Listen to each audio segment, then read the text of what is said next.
जी कहाँ से आए हैं? हमारा जिला भोजपुर बागर से आइल बनी तड़ारी माने थाना बा हमनी के। देखिए हम रसोईया वाली बानी, हमारा खाना हम बाल बच्चा छोड़ के हम खाना बनाते जाते हैं। 9 बजे से हम लोग 4 बजे तक बना के आते हैं। अभी गर्मी में हम लोग 6 बजे जाते हैं तो हम लोग 1 बजे आते हैं।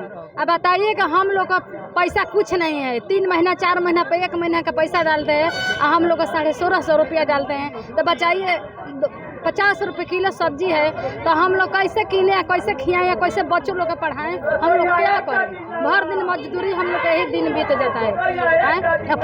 मोदी सरकार के वोट इलेक्शन आयल है, हमने का वोट देवे खातिर पुलिस लोग के खाना बना के खिया के वो लोग खातिर वोट देवे जाते हैं। एगो वोट का बहुत अधिकार होता है। अतः हम मोदी सरकार नीतीश हम लोग पर नहीं तकता है। नीतीश कुमार हम लोग रसोईया के बहाली किए, मैंने सरकारी ना किए, कुछ नहीं किए। हम लोग का चाहते हैं कि हम लोग का मैंने प्राइवेट मैंने चलते हैं, हम लोग परमानेंट हो जाइए, हम लोग को पैसा चाहिए। मेरा नाम जुल्फकार अली, राष्ट्रीय एमडीएम रसोईया महासंघ के राष्ट्रीय अध्यक्ष।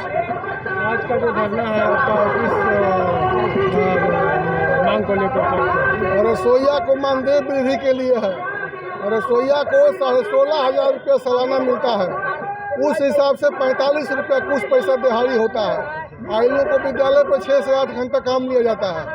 बगल के उत्तर प्रदेश में 2000 तनख्वाह है, मध्य प्रदेश में 5 साल से 4000 मिल रहा है, हरियाणा, पंजाब, दिल्ली, गुजरात, महाराष्ट्र, कर्नाटक में 6000 रुपया है, तमिलनाडु में 12000 है, केरल में 9000 है, पौंडीचेरी में 2100 रुपया है। तो बिहार में 1650 रुपया क्यों है, 45 रुपया क्यों है? हमारा एक सूत्रीय मांग है कि रसोईया को शिक्षा विभाग का चतुर्थ वर्गीय कर्मचारी घोषित किया जाए, या अभी तत्काल संभव नहीं है तो पूरे देश में एक सेवा शर्त नियमावली लागू किया जाए और सभी जगह की रसोइयों सहित बिहार के रसोइयों को भी 18,000 रुपये मानदेय लागू किया जाए और 10,000 रुपये पेंशन लागू किया जाए। पिछला बार भी लोकसभा से पहले आप लोग बड़ी संख्या में आए थे। हम लोग बहुत संख्या में 2010 से ही बहुत आंदोलन कर रहे हैं, लेकिन ये मोदी जी और नीतीश जी दोनों लोगों का जोड़ी 17 साल से है, लेकिन कुछ कर नहीं पा रहे हैं। इन लोगों को करना चाहिए। तो क्या लगता है कि सरकार तक आपकी मांग पहुंच रही है? सरकार को गरीबों का तो मांग मानना ही पड़ेगा, क्योंकि मोदी का नीतीश का दोनों का जनता ने घमंड कुछ कम किया है। अब लगता है इन लोगों को कि कुछ बात सुनेंगे।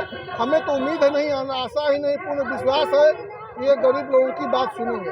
आने वाला चुनाव विधानसभा चुनाव है, अगर आपकी मांग को नहीं माना जाता है तो क्या इसके कुछ असर पड़ेगा? इसके चुनाव के समय सीधी सी बात है, जो हमारी मांग मानेगा, जो हमारी आवाज़ उठाएगा, हम उसको सपोर्ट करेंगे।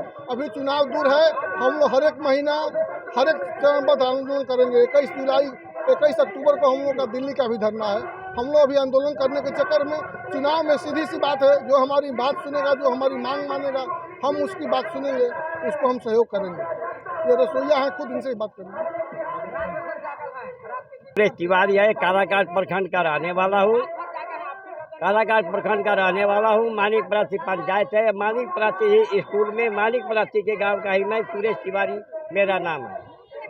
मैं सरकार से कहता हूँ कि गरीबों पर ध्यान दे, इसलिए कि हम लोगों को 3 महीने का तनख्वाह पेमेंट अभी बाकी है। आप सरकार से कह रहे हैं कि नीतीश जी, मोदी जी, आप सुन लीजिए कान खोल करके कि आपको 1 लाख, 2 लाख, 4 लाख करोड़ों में खेल रहे हैं। इस रसोईया के घर में चूल्हे भी तक जलने की कोई आशा नहीं है। आपने इलेक्शन के समय में एनडीए प्रभारी ने घोषणा किए थे कि आप लोगों को 3650 रुपया पेमेंट हो गया। अभी तक जब हमारा पेमेंट ही नहीं मिल पाया, इससे ऐसा पर आपके यहाँ 3650 रुपये की पेमेंट के लिए आए हैं। इलेक्शन हो गया, लेकिन फिर इलेक्शन आने वाला है। अब की बार आर होगा, चाहे जिंदगी में पार होगा।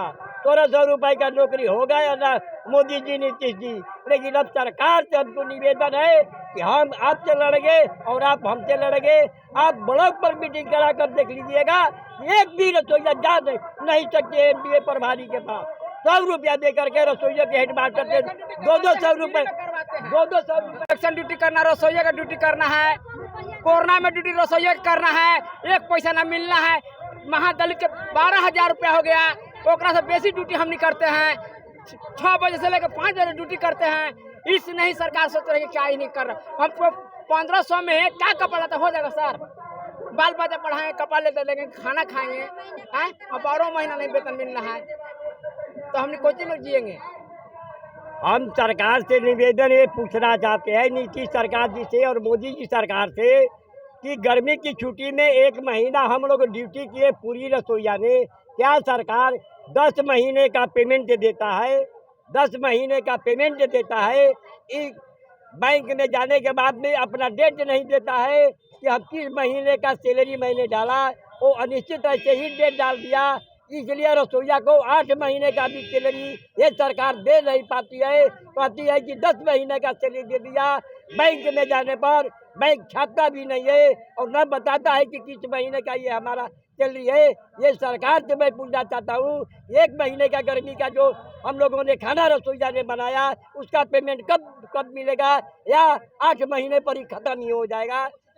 करते करते ये सरकार 12 महीने का वेतन देना चाहिए, वो जनवरी आ जाएगा, 8 महीना में का पेमेंट नहीं वो सिमट जाएगा।